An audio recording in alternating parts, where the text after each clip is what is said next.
My name is VandenBerghe, creative director for Honor. Before I get started, just to get an idea of who I'm dealing with here, how many of y'all have played For Honor?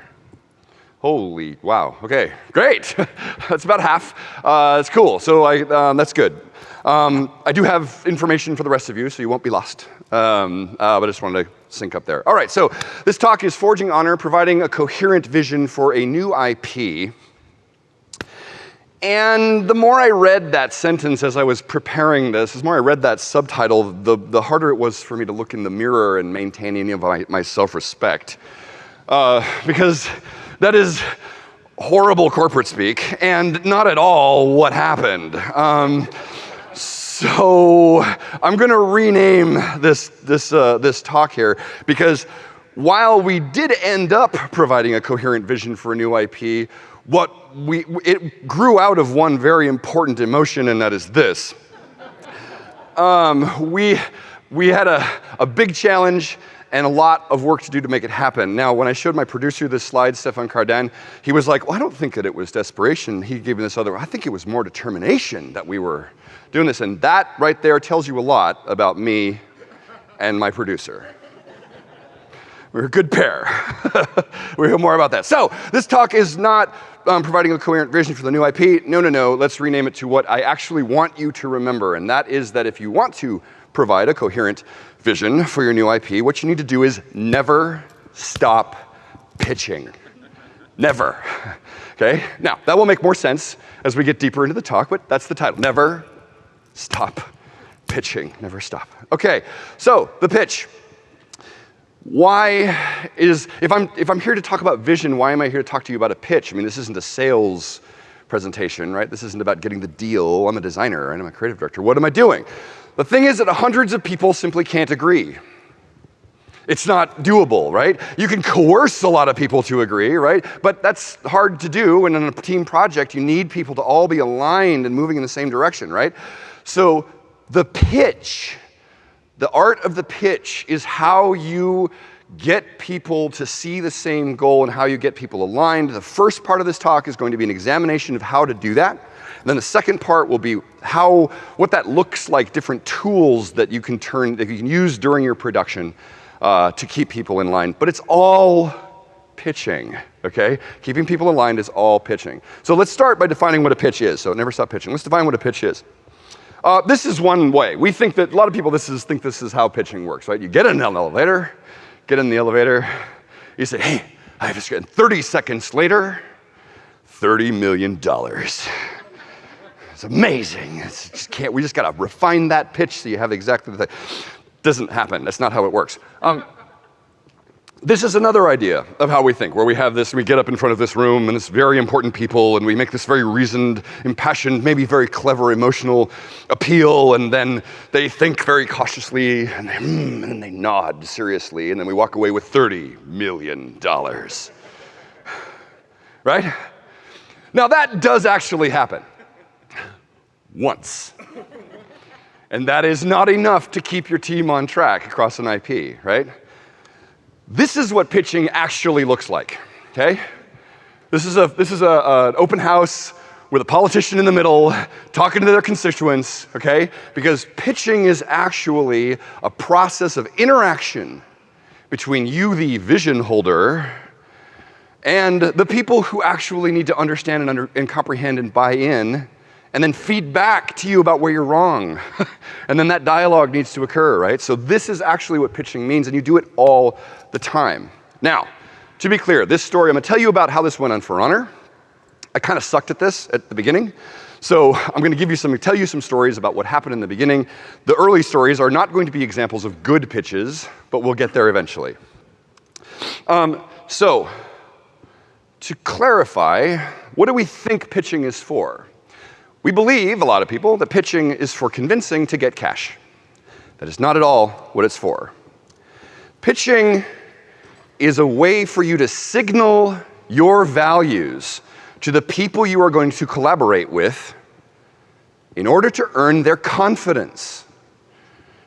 in whatever that means. Confidence that their jobs are meaningful, confidence that the project's going to be a success, confidence that they're going to get money back from their investment. Whatever confidence means to them and whatever confidence means to you, this is what pitching is actually trying to do, which is why it is at the heart of creative leadership and why it is at the heart of keeping people aligned over time.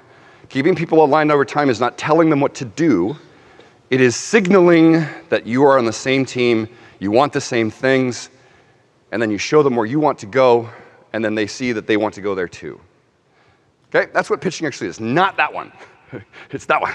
Okay, so a pitch is anything that connects people to the reasons why their efforts matter, which is why we do it in the beginning to get the money. Now, that's a pitch. What is For Honor? Before we go any further, what is For Honor? It's a video game where knights, Vikings, and samurai crash together on an epic medieval battlefield. It was my 15-year dream pitch game. It was my personal sort of quest that is now came out February 14th, a couple weeks ago. But it's easier to just show you what the game is like. So this is a quick video that will introduce you to, if you haven't seen it, this is what it's about. Warning, there's some violence. There, we have swords. So it's not terrible, but there is some, if you're sensitive to that. Here we go. Oops, sorry.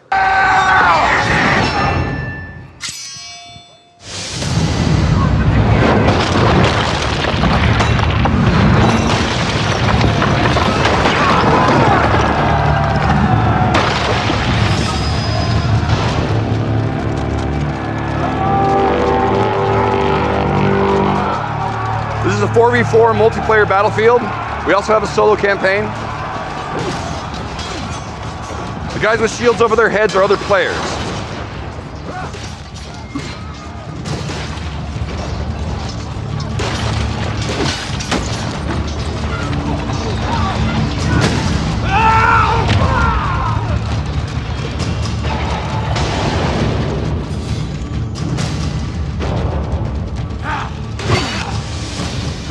Oh, coward. We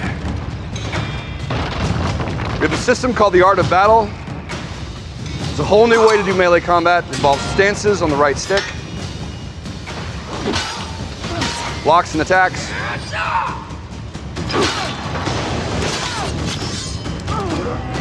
and some rather spectacular executions. Because yes! Plays on an epic medieval battlefield. And we can go on, but that's the basic gist of the game.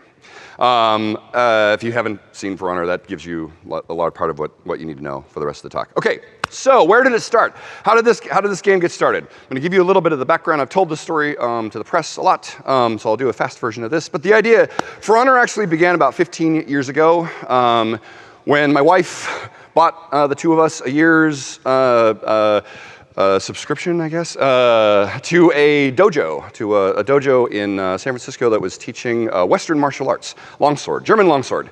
And I studied this art of sword fighting. It's this really rediscovered form. And I was walking home one day, and I was all impressed with how simple the system was. And I thought, what if we took these stances and we put them on the right stick? And I had this new controller idea, like, oh, this is going to be great. Got really excited about it because I thought this would feel like real fighting and it would move the fighting genre forward. Yay, cool. So I pitched it, and I pitched it to everyone who would listen. For 10 years, I pitched it. The answer was no. Again, no. We don't make that kind of game. No, that'll never work. No, I don't get it. Why would you want to do this? No. So, I want to be clear. I'm going to tell you why I think, I'm going to spoil the ending a little bit.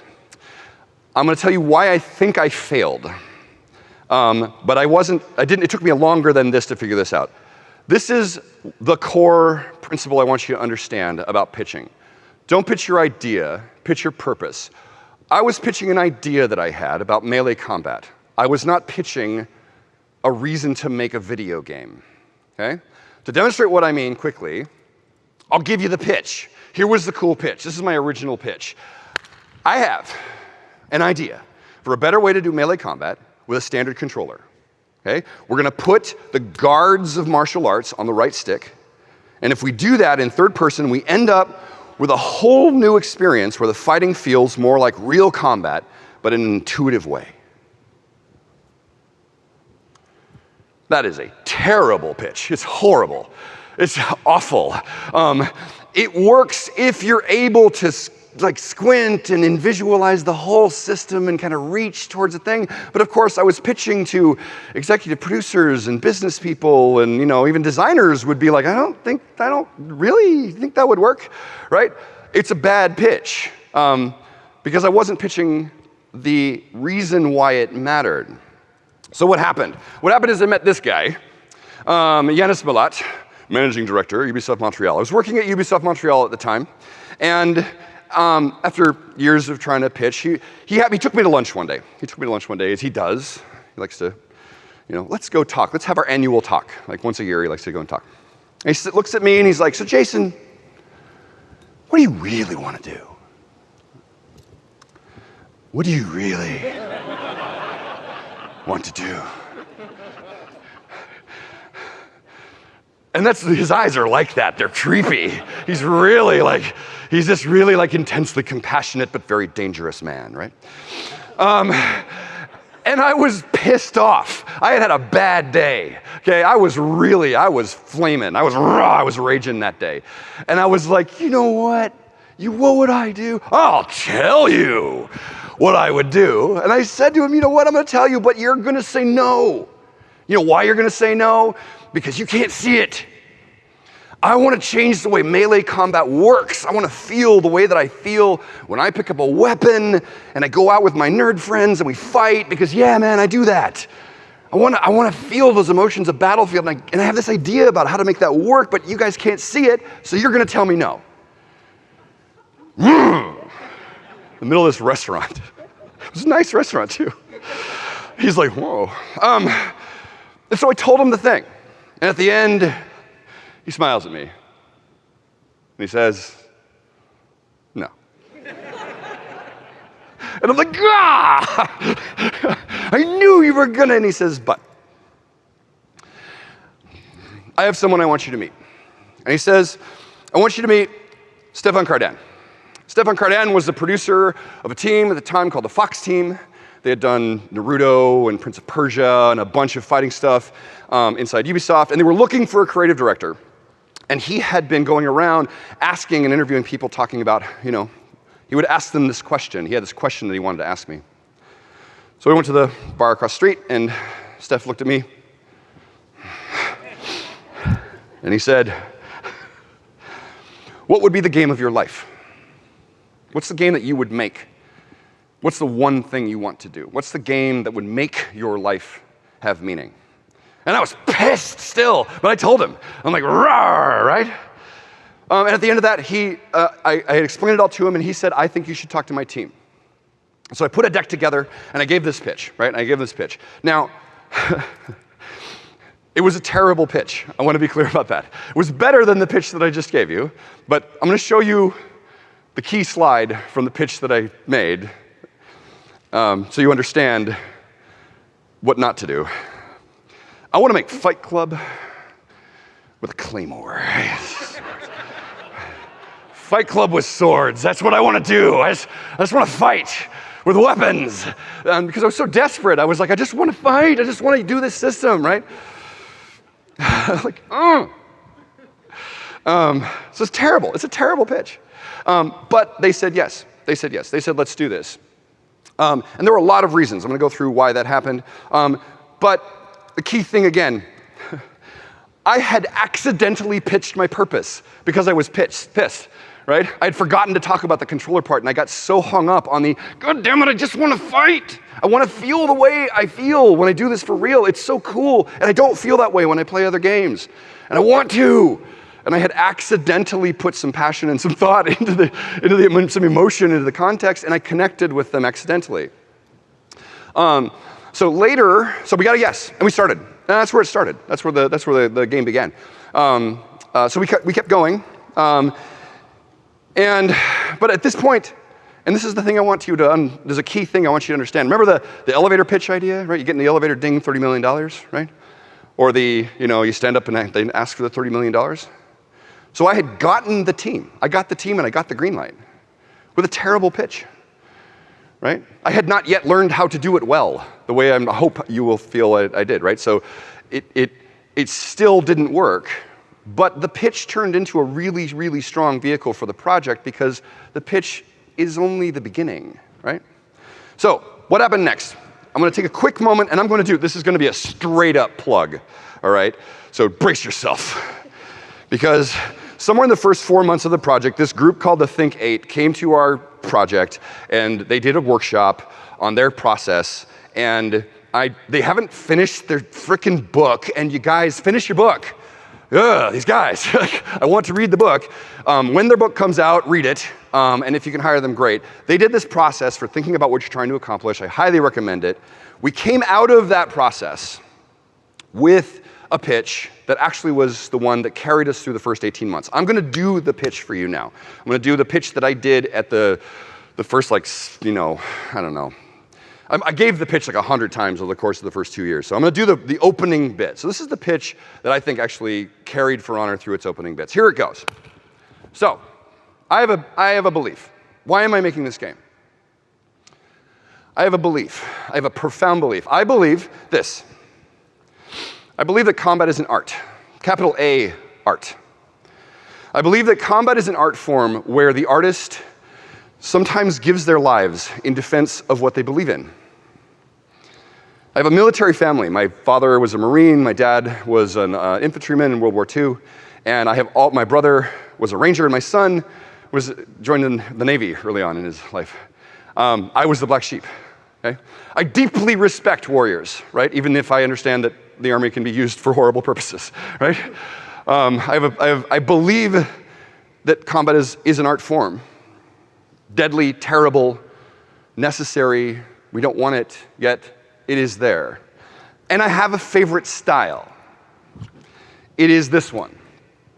This is a screenshot from Total War Medieval 2, okay?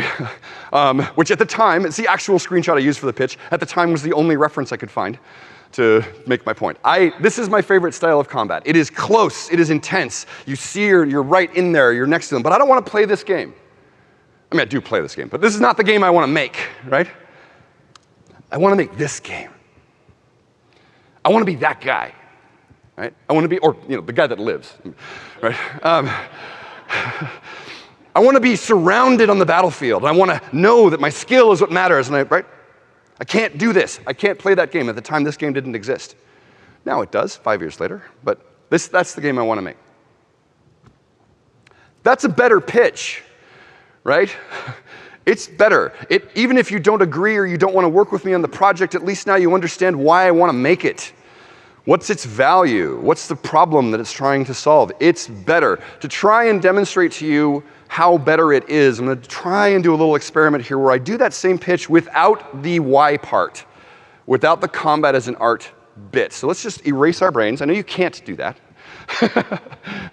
But this is a mental exercise. It'll be good for you guys. Try it out. We're going to try this. So here's a better pitch. Here's the pitch without this. I love this kind of combat. Personal. It's brutal, difficult, exhausting. And I want to make a game about this kind of combat. But I don't want to play this game. I want to play this game. And I have an idea about how to connect the player through the controller to this character in a way that will change the way these kinds of melee games are made. It's okay. Combat's a fucking art, right? And I believe it. So, never stop pitching, but pitch your purpose. How did I learn this? I showed you the Think 8. That was absolutely part of this, but I'm going to show you a slide. And if you're on the internet, is anyone on the internet? Do you guys use the internet? Yeah, good. You may be familiar with this guy. So I learned this technique from a guy named Simon Sinek. If you've seen this guy on your internets in the last 6 months, it's because he went viral with a video where he was saying terrible things about millennials. Please do not let that video prevent you from extracting the awesome that is this talk. How great leaders inspire action. It's the thing about the golden circle. When people ask me, how can I do what you do? How can I learn to pitch? I say, go watch this video 20 times. And when you've digested the lessons of this video, go in there. The quick version of this goes like this. He has the story he tells about Apple and Dell. People don't buy what you make, they buy why you made it. Dell's pitch for a computer: we have great computers, great hardware, great service, delivered to your door, affordable, we can, great warranties. Would you like to buy a computer? It's great. Apple's pitch: we believe that technology can be used to improve the human condition, and it should be.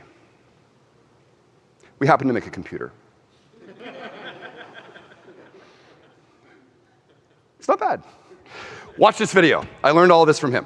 So that was the first part of the pitch. Now, pitch the why. Those are your two tools so far. First, you never stop pitching.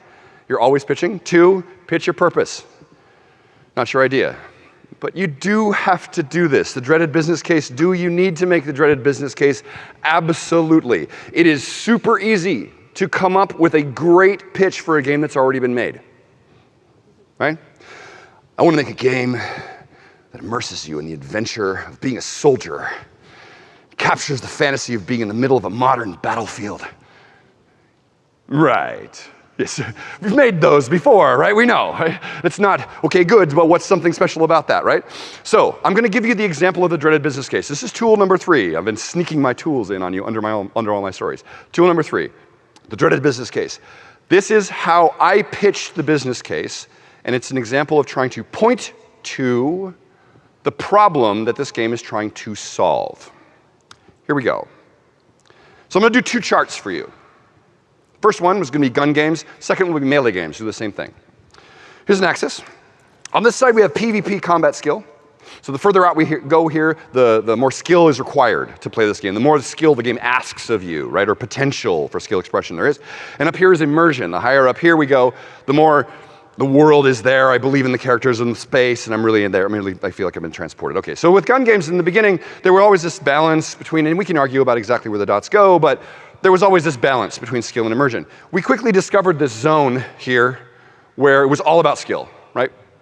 At the same time, we discovered this other zone up here where it was all about immersion, right, generally. But all along, there were these games. These slides are a little bit outdated because remember, this project was 5 years long, so excuse me for that. But there was these games that were the balance of both, had the best of both. The highest potential for skill and the highest potential for immersion. All right. So let's do that for melee games. Same thing. So in the beginning, again, trying to balance the both, there were some interesting experiments. Bushido blade. Right off the bat, we found a zone here where it's all about skill, right? And who cares about immersion, right? It's all about just player skill, player versus player. And then we always had these games that are about immersion, getting into the world, right? A lot of these games you don't even play on hard, right? There's no hard difficulty in a Zelda or Assassin's Creed, right? So not about skill. But when it comes to games that did both, there's some interesting experiments. Name one.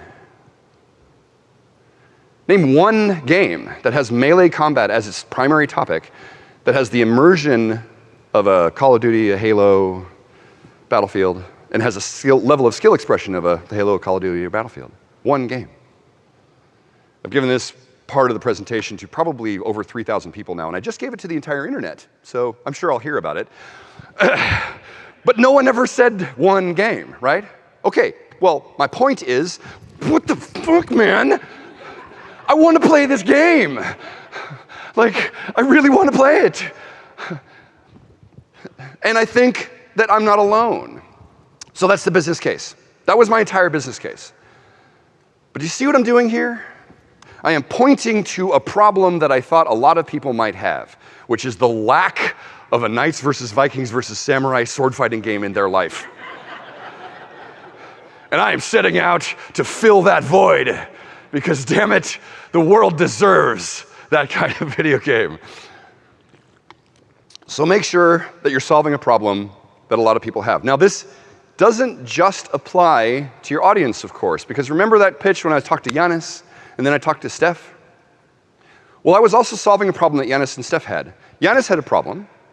He needed a new IP. He was looking for something new to do out of Ubisoft Montreal.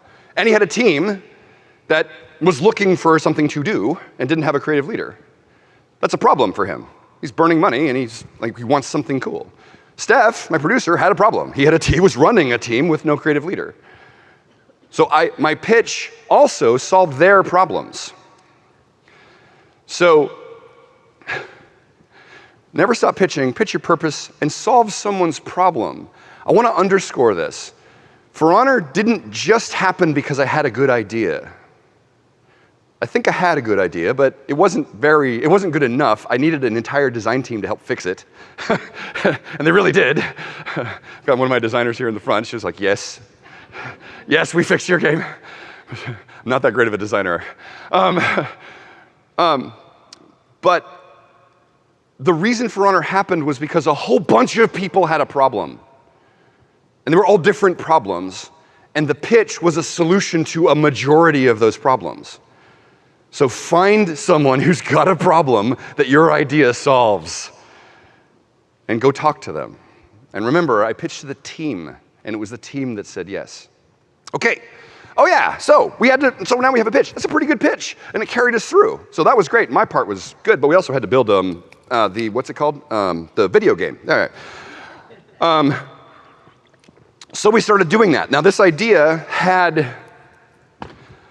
there wasn't such a thing at the time, and so we started doing, if you guys have attended Mark LeBlanc's, quick hand, if I say fail faster and follow the fun, is that familiar to you? Great. All the rest of you, if you are a designer or a producer or really want to make video games, attend Mark LeBlanc's lectures and learn about fail faster, follow the fun. Because that's what we did. We did a series of prototypes.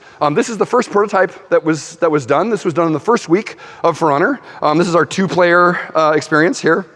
It was 2 controllers, and we had the guards in the middle there, and you could attack. Little block windows and health bars and the staminas and everything. That was where For Honor started, the very first video game.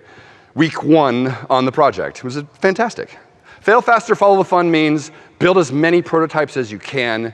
Over the course of the first 18 months of the project, we made like 400 prototypes. We would play every day. We'd rock and roll. And as we played, as we built the game, we evolved. We played with stick figures for the first year, and it was great.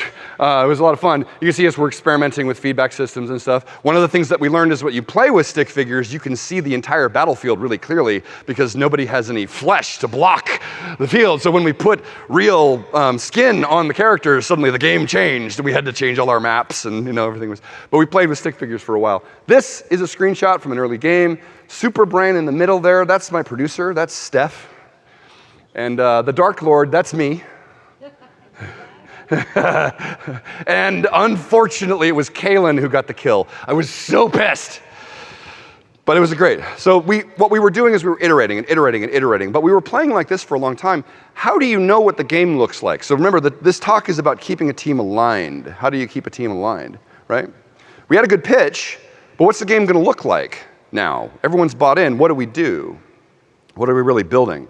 So while we were doing this, while we were iterating and playing every day, we had another thing we were building. It was a thing called target gameplay footage. You may have heard of this concept in other talks, I'm not sure. But what is a target gameplay footage? It is an attempt to create a video, a cinematic, that shows you way in advance what the game will look like, or what it could look like anyway, right? It's an attempt to sort of explore the future through a video. And this idea sometimes gets a bad rep because, of course, the question is, why are we wasting all this time on assets that we don't ship, right? It's a huge amount of effort. It's expensive to make, right? What's it for? And it seems like often feels like to developers like it's a waste of time. But in certain cases, and if you do it well, I'm going to give you a list of how you do it well in a second, it can really help you. I'm going to show you a little clip from the middle of the TGF that we built for Honor. This was done the second year, between the second and the third year of the project. And you're going to hear in this clip, you're going to hear an announcer come in and start talking about points and, you know, oh, he's got to take the thing and doing sort of commentary stuff. That was our way of injecting the game design rules into this video so that if people wanted to watch it and kind of understand how the mode was going to work, that there would be a way for them to do that, but it's not really a big deal. So this is the opening seconds, or open minute and a half or so of the TGF we built. Key thing to know, all of this was rendered inside the actual game engine with actual assets 3 years in advance of shipping the game.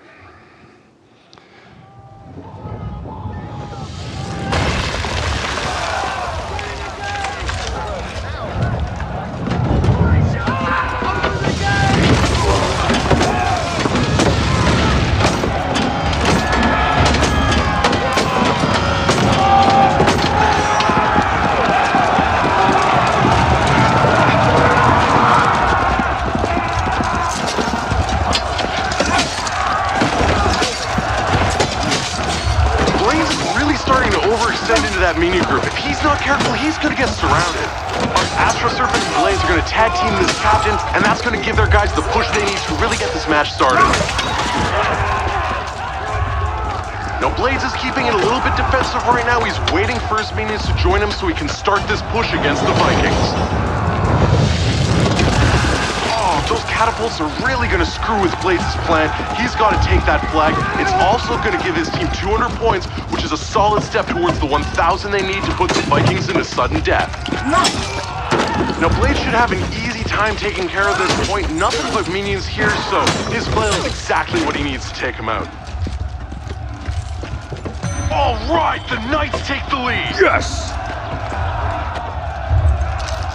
Oh, shit. Ah, crap. Here comes Eric LaRouge. He wants to take back the catapult, and if Blades wants to hold against that axe with his flail, he's gonna need to keep the high ground. Let's see if he can pull it off.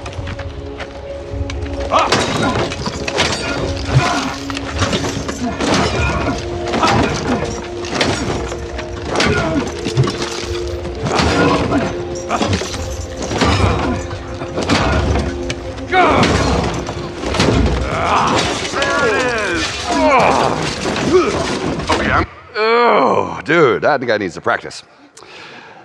So that gives you a feel for that. All of that was mocapped. It was just, we just got actors in the motion capture stage and had them go through that. But when we did the mocap, we were sitting there with our game director and our game designer, and we were designing all the moves to be like how we thought it would work, and try to fake it, right? So that it would all come together.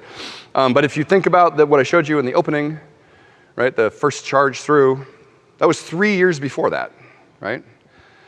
Pretty proud of that. So how did that work? How did we get this asset to be useful to the team? There's a couple of key things. If you're going to do this, a couple of key things that you must do, or it will be a waste of time. Use real assets. You have to be using the actual stuff that you think you will be using in the game. It has to be stuff that has the poly count, has the right level of textures, right? Something like the right process. Your best guess as to how you're going to build those real assets in the game, if you possibly can. You need to use your real engine. You're gonna make a bunch of mistakes, and there's gonna be a bunch of conflicts between your departments while you're making this TGF, right? Those need to be real. They shouldn't be fake, right? They shouldn't be having discussions about how to make the movie. They should be talking about, well, in the real game, we wouldn't do it this way, and so we shouldn't do this now, right? Have your arguments be real. Use the real team, so that when the arguments you have, so that the arguments that you have are remembered by your team. That knowledge is embedded inside your group, right? And it's tricky because your team is not 400 animators in another country, right? It can constrain you, but there's nothing more valuable for the team than the lessons that they learned making this stuff. So use the real team. Stick to the core player experience, okay?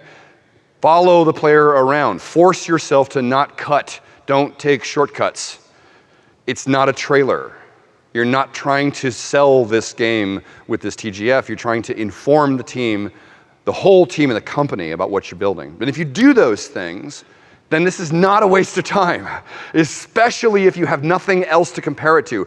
If you have a game that is a lot like your game, then you can often just point at that and be like, well, like this, but different, right? That can get you through a lot. But if you're doing something new, if you're working on a new IP and if you've got ideas that you don't have good examples of, this is an incredibly useful tool for keeping people on track and aligned on the same idea. Now, that's really expensive, right?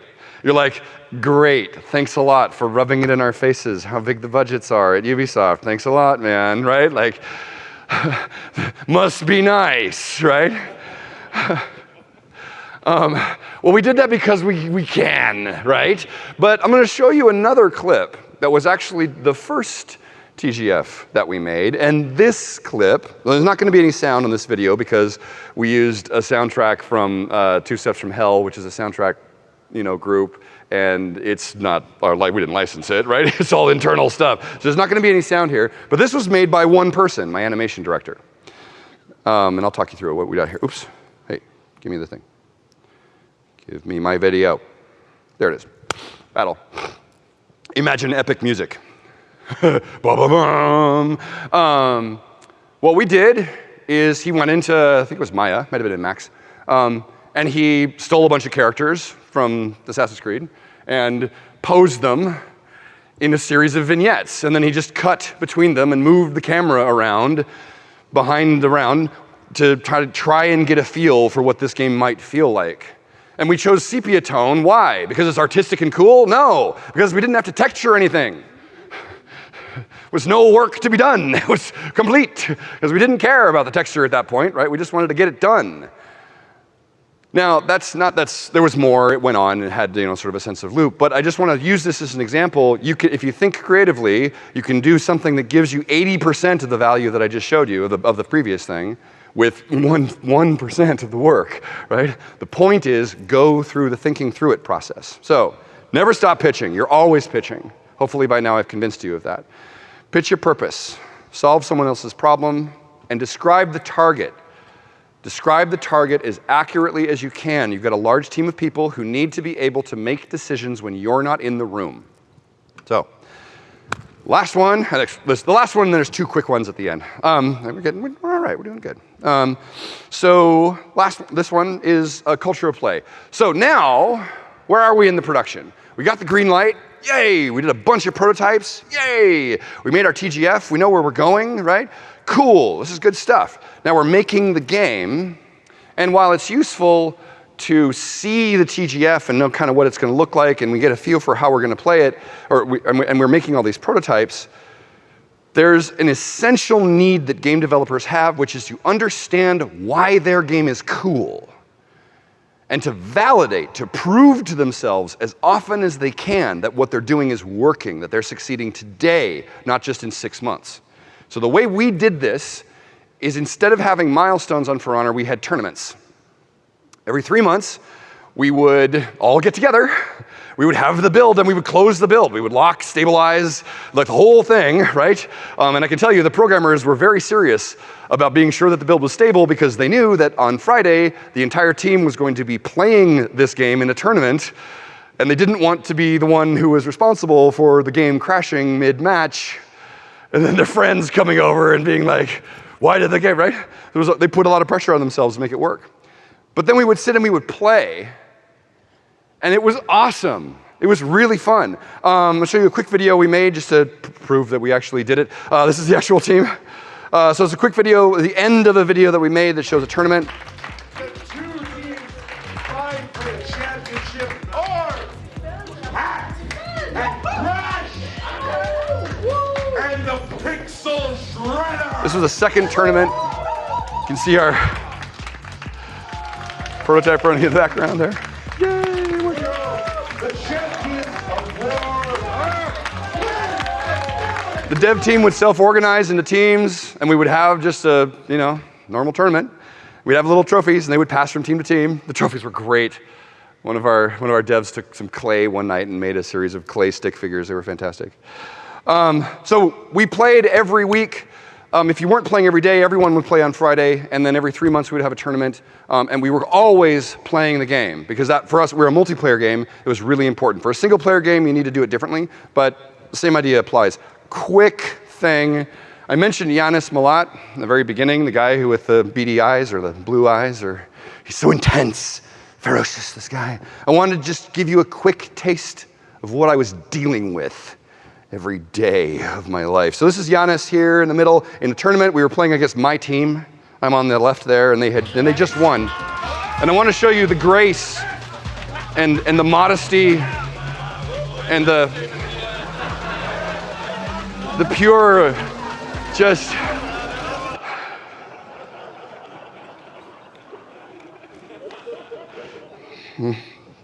every day. So, never stop pitching. Describe the target. Culture of play. The culture of play is one of the best ways during the production to maintain it. Of course, you need to have all the other pillars in place, but it's a great way of maintaining and reinforcing it. All right, we're getting near the end here, which is great. There are two more tools that I want to mention quickly, but one of them is obvious and you already know about them, and the other one was, well, you'll see is a talk that I gave already. So the first one is key art. This is amazing, right? You have to do this, right? But duh, right? So this was the very first image that my art director put together that when he came home one day from the weekend and had done this, and we all went, whoa, that's our game. That's what we're doing. It's really cool, right? If you've seen the collector's edition that we released, it's literally that, right? It's 3 helmets together. It was an amazing way to communicate what we were trying to do. This is the first image that we did. This was an attempt to capture what made our fighting different, because that style, that stance that character is in comes from German longsword, and is something that you don't see usually, and there's a kind of an intensity and a ferocity that's there.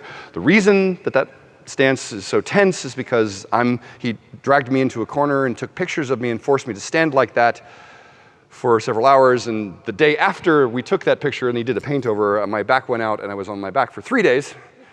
So I paid for that picture, but it really captured the essence of our fighting in some ways. Our world, we did amazing stuff in this natural world with all this beauty. This was the first picture, the first time I saw a detailed render with all of our lighting stuff. When I came over to my art director's computer, I said, why do you have a photograph of a sword and a shield on your screen? And then he turned the camera, and I was like, well, that's in the engine. Oh my God. And I had this experience several times. So it really, we had been working on the look of the metal, the look of the leather, this feel of aged material that we really wanted to capture, and it really guided us through. So that's not my department, it's not my expertise. We had an amazing art team, but of course, key art is a crucial way for keeping people on track. Key art. Get some. The last one I'll give you is this one, which is to know your audience. I gave a talk last year called The Engines of Play, where I talked about, I don't know if you probably haven't seen it, but I talked about these things called taste maps and player motivation. We did this process, right, on the team. I'm not going to go through how we used it here because that's what the talk was last year, but it absolutely helps in defining who you're making this game for and what they're going to get out of it.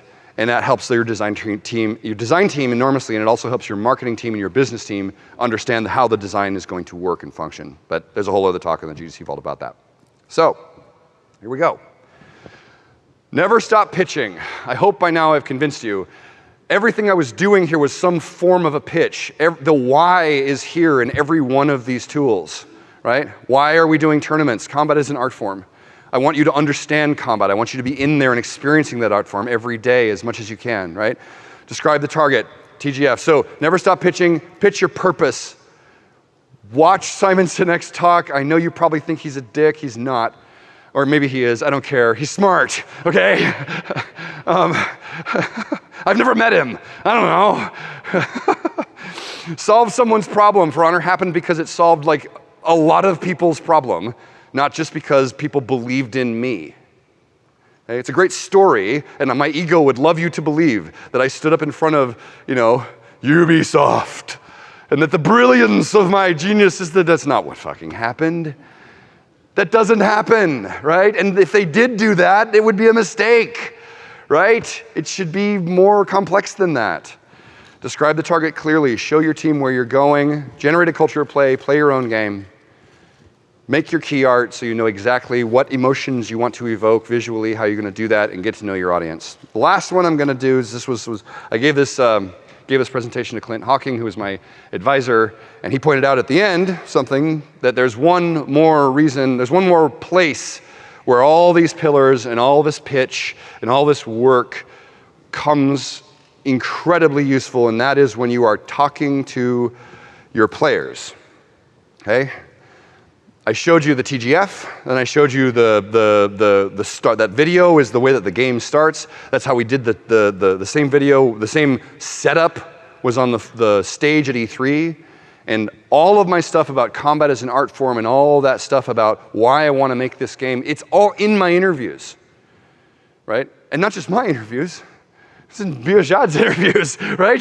When she goes on there and does her videos, she does it better than me, right? These ideas spread, right? And if they're true, they're true. They're going to be as true to your business people as they are to the players. They should translate. And so if you've gotten really honest about why you're making this game, and as a creative leader, you need to be honest about why you're making this game, because cynicism spreads, right? You need to be honest. If you've done that, then your players will hear the same vision that your team has heard, and with any luck, it'll solve their problem too. That's my talk. I think we have time for a few questions, but thank you very much. Yay! I think we've got 15 minutes, am I right? No, I think we've got time for questions. Yo, questions. Hi, first of all, congratulations on the release. Woo! Game kicks ass, and it's just super stable and on all 4 wheels and running. Thank you. I have a question about key art. What happens when you have key art that kicks ass and is awesome and is something very close to what you think that you want, but you're not sure, or you're maybe sure that it's not, but it's really good key art, but it doesn't show the destination that you want the team to be going towards? Well, 2 answers to that question. And it entirely depends on whether you're right or wrong. Yeah. So which is it? Okay, let's say Are you right or you're wrong? You're right. You're right, the game doesn't want to go in that direction, but the key art is saying that. Then you need to have a clear conversation with your art team, or your art director, or whoever it is that is doing the art, right?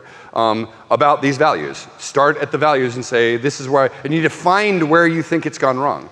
You need to be able to, as a creative leader, you need to be able to illustrate to those people why you think it's off, right? You need to be able to do better than, well, I don't really get it, or I just don't think this is right. And these tools, if you take the time to digest and really think about your own personal why, what this game is about for you emotionally, and then you look at what they've done, you should be able to identify why the emotions are different. Which is the different emotion? And then talk about that. Talk about, well, I feel like this. This art makes me feel this way, but what I would like to feel is like this, right? The mistake that many people make is, I think, is to give your team solutions instead of problems. Everyone in the games industry, not everyone, but almost everyone in the games industry came in here because we're interested in solving difficult problems. So if you have a team of people who are interested in solving difficult problems, and then you walk up to them and you give them a solution, what are they going to do? You're going to go, okay. But if you walk up to them and you say, I have this problem, your art makes me feel like this and I need to feel like this, they're going to be like, if they're interested and if you've got good rapport with them, they're going to go, huh, I think I can do that. I'll show you, right? They'll give you something cool. Thanks. Thanks. Hey. Yeah. Hi. Yeah. Thank you for the answer. Amazing session, amazing talk. I want to ask, how early in the development came this idea of mashing these different cultures together, and how can this crazy idea that, well, everybody went along with it, and it came, and it came to the release. So you mean it's the Knights, Vikings, Samurai thing, yeah? So Knights, Vikings, and Samurai. What? So what happened there was I came into the project with the desire to make the sword fighting part. From the beginning, we were talking about what characters we could use, right? Well, who do we want to be? Who do we want to be? And after a week or two of discussion along that track, the conversation was really like, we should do samurais, and I want to do this Viking over here, and I want to do this knights, and we should do these things, and saying Knights, Viking, Samurai, Knights, Viking, Samurai. I turned to my producer one day, and I said, hey, Steph, what if what if we did Knights, Vikings, and Samurai? And he looks at me and he's like, I kind of love that. And he tried it out on people. He went around in the hall and he would try it out on people because he's like that. He would go around and be like, Knights, Vikings, and Samurai. And it was so much fun. People just knew it. They just loved it. Right? And the amazing thing about Knights, Vikings, Samurai, let's do a quick test. I'll actually tell you why we're doing this. It'll show you why. Show of hands, Knights, Vikings, Samurai. Pick one. Show of hands, Knights. My people. Vikings. Hooah! Samurai. Always the most popular. Who did not raise their hand? Who did not raise your hand? That's why we're doing Knights versus Samurai versus Vikings. Everybody knows. You picked when you were 8 years old.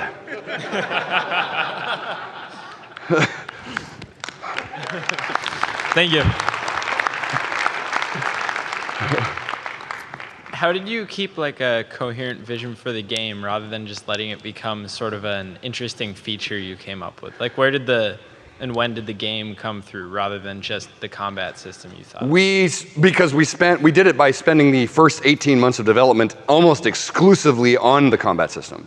We knew that this was going to be the breakthrough. At Ubisoft, this moment is called a breakthrough. That's something that we look for.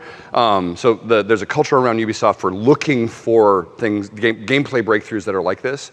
And we knew that if we could crack this, that we would end up building the whole game around it because it would change melee combat in some ways for us, right? So from the beginning, it was clear that that's what we were going to do. And we knew that we were going to be a new IP from the beginning. So it was easy for us to define that from the start, right? We weren't having to push other stuff out of the way. That's the nice thing about doing a new IP is that you have this blank slate. And so we were able to go, it's right there in the middle. And then when other stuff would come in, we would be like, well, this needs to stay here in the center. And then we were able to prevent that from happening. It was nice. There's other problems with having a new IP though. The most important one is, what's the genre of For Honor? Does anyone know? Because I would like to know. It would be really useful for me to be able to tell people what that is. You have other problems when you're doing a new IP, but that's one of the great things about starting fresh. Okay, thanks. Cool. Excellent talk. Thank you very much for that. I have a question about more details. You talked about your weekly playtest that you did on Friday. Yeah. About how long did you spend on that? Would it be the whole team at once? Would it be individuals? And how did you balance that against deadline pressure? I guess other studios with shorter turnaround times, So the answer is pretty simple. We start at 4 o'clock and everybody plays. Actually, we used to enforce that everyone plays. It used to be required, but when the team got really big, we started to go, well, okay, maybe we don't have to have everyone play, but you need to play every so often, and special cases were made. So the whole team would play from 4 to whenever the day was over, and oftentimes people would stay and play until 7 or whatever, but they were just playing the game. The way we enforced it was because the producer was his idea. Like the producer was like, we're going to do this because he had been on teams in the past where the team hadn't played their own game and he didn't like the results, and so he was like, we're going to do this, and so it was just enforced. He just paid the cost. Steph just said, we're just going to pay that cost because it's part of my dev budget, is having my team know what game they're making. And so when you've got the producer and the creative director and the technical director and the art director all going, this is what we're going to do, everybody, it's 4 o'clock, put your pencils down and start playing, it's a lot easier, right? It's harder if you've got people who disagree, but in our case, that wasn't the case. Thank you. It was lucky, we were really lucky, yeah. Thank you for the great talk. My question is kind of more related to the pitching part of it. Yeah. It's a two-part question. When you thought your idea was a brilliant idea? I never thought that. Oh, well, were you ever I was terrified I would die and never have it out of my body. That was the only thing that I was worried about. Oh. Well, the question was kind of, were you ever afraid that somebody who heard your idea was going to just take it and run with it? Oh, yeah. And also, what's the reality of that when you're actually pitching and then you're like, they're going to steal my idea, but instead they're like, no. Great question. Yeah, okay. Well, okay, so I don't think you're going to like the answer. So here we go. Was I afraid that people would steal my ideas? I spent 10 years attending E3 going, please not this year, please, I'm almost there, please. Please don't do this is not the year, please, no. The year before we announced, I was at the Xbox, the Microsoft show, right? You know what the first game was at the Xbox show that year? Rise, Son of Rome. Oh my God, that was about a dark 5 minutes right there, right? Like, oh no. No, it was terrifying. I was absolutely terrified that someone would get there. But the thing is, you don't own your designs. Design is not copyrightable. It's just an idea. It's a form, right? You don't own it. And what I wanted to do was I had this idea about how to get melee combat into video games, and I actually didn't care how it got there. If somebody else had the opportunity to build it, great, because I wanted to play the game, right? That was my goal. So I told everyone, and of course I was afraid I wouldn't have a chance to make it. Of course I was, but I had to just trust that if I was the right guy to do it, if I was the best choice to lead that project, that it would happen, right? For 10 years. Whew. And so I took a gamble, and I told everyone I told everyone who would listen. Right? I think all my friends got sick of it. They're like, yeah, we know you want to make a melee game. We know. Like, we get it. Right? There's my friends here. So the answer is you can't own it. You can't protect yourself, not with design. Art is copyrightable, right? And the implementation, the engines, I mean, the code, you own the code that you write, right? But design is ephemeral. It's ideas, right? And that, you can disagree whether or not, like you can agree or disagree if that's a good thing. It is the state of the world right now. So, yeah, it can happen. It sucks when it gets stolen. It's a horrible thing, right? In this case, I would happily have played someone else's melee game that used this system. Would have been great. All right, thank you. Yeah. Hey, so first off, when I'm not working, I main Lawbringer, so. Hey, Lawbringer! Delightful. I play Warden. So, okay, so long as you're not a warlord, I'm okay with that. No, so you touched on this earlier with how For Honor being a relative, I mean, it's a unique gameplay style. So from when you're trying to pitch that externally to potential players, I mean, do you try to make the sale entirely based off of the feeling of the game, since you can't articulate it through, like, it's like, Dark Souls plus XYZ?